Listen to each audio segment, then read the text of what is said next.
நீ உனக்கு வரப்போகிற கணவன் இப்படி இருக்க வேண்டும், அப்படி என்னிடம் நடந்து கொள்ள வேண்டும் என்று நீ பார்த்தவைகளாலும் கேட்டவைகளாலும் உனக்கு ஒரு கற்பனை கணவனை உண்டாக்கியிருப்பாய். மேலும் உன் சுற்றத்தார் நீ இப்படி நடந்து கொண்டால்தான் நீ சொல்கிறபடி உன் கணவர் கேட்பார் என்று அவர்கள் சொன்னவைகளையும் ஞாபகத்தில் வைத்திருப்பாய். இப்படியே என் கற்பனை மனைவியும் என் சுற்றத்தார் சொன்னவைகளும் என்னிடமும் இருக்கிறது. நீ நினைத்தபடி நானோ இல்லை, நான் நினைத்தபடி நீயோ இருப்பதில்லை. இவைகளை நாம் காண்கிற நேரம் நமக்கு ஏமாற்றத்தை உண்டாக்கும். இந்த ஏமாற்றம் வெறுப்பை உண்டாக்கும்.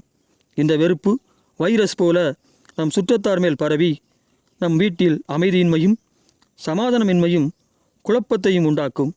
இப்படியே அநேகருடைய எதிர்பார்ப்புகள் ஏமாற்றமாகி அவர்களுடைய மன வாழ்விலே மனமுறிவு ஏற்பட்டிருக்கிறதை கண்டிருக்கிறேன். இவைகள் நமக்கு சிறிதளவும் வேண்டாம்.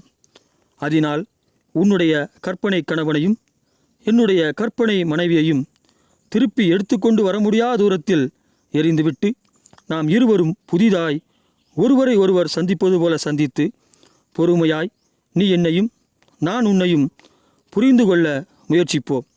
இதற்காக சில சண்டைகளும் சில இன்பமான நிகழ்வுகளும் சில சோகமான நிகழ்வுகளும் உதவி செய்யும். இவைகளுக்கு நாம் நன்றி கடன் பட்டிருக்கிறோம். இந்த அற்ப முயற்சி வளர்ந்து நீ நினைப்பவற்றை நானும் நான் நினைப்பவற்றை நீயும் சொல்லத்தக்கதாக உணர்ந்து கொள்ளத்தக்கதாக நம் இருவருடைய இருதயமும் ஒருமித்து தண்ணீருக்கு முகம் ஒத்திருக்குமா போல் நாம் இருவருடைய இருதயமும் ஒத்திருக்கும்.